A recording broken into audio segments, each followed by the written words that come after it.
I chose to stay in Miami when I graduated law school, and thought that because it was a young community in many ways, that the chances of getting involved in a variety of activities in Miami, Miami generally, Miami-Dade County overall, would be great.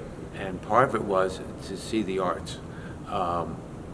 Having traveled up to New York soon after I was like 25 and seeing the Miami City, not the Miami City Ballet, but New York Ballet, and then seeing an opera and seeing what we had in comparison here. The opera was great, but we didn't have ballet the same way or dance the same way, that I really felt that we needed to expand our horizons here, and I would get involved with that.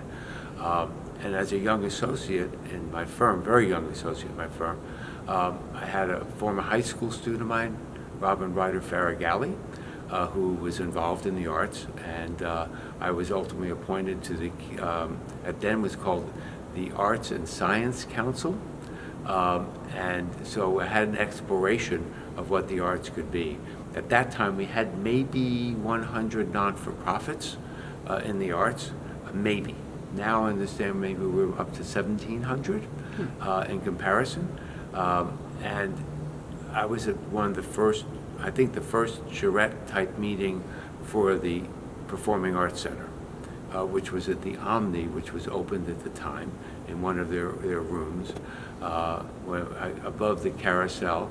And we talked about Performing Arts Center and how we could have one, where it could be located.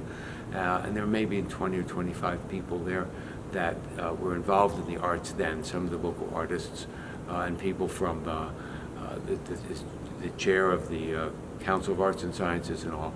And I kept on saying, I hope to see this in my lifetime. So I've really seen it in my lifetime and beyond. We're now into our 17th year at the Arts Center.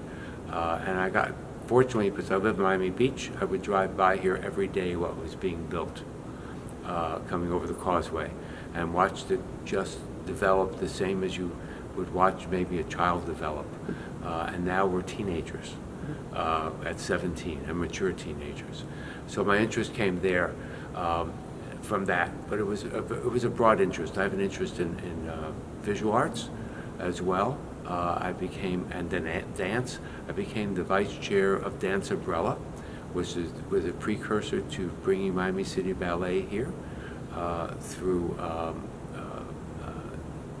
David Eden, who brought down Edward Villela, and then Toby Anson said all along, when she was involved in the Dance Umbrella, that I want to have a ballet company in Miami. And so that was a genesis from that first time that Villela came here to her helping to bring and develop Miami City Ballet. I became very good friends with Jimmy Gaminet, the artistic director, and then so my world expanded as Miami expanded in the arts, which is phenomenal. Now I have the experience of being at the Arts Center and seeing how we can develop not only in Miami but throughout the United States and the world, and the programming that we have here.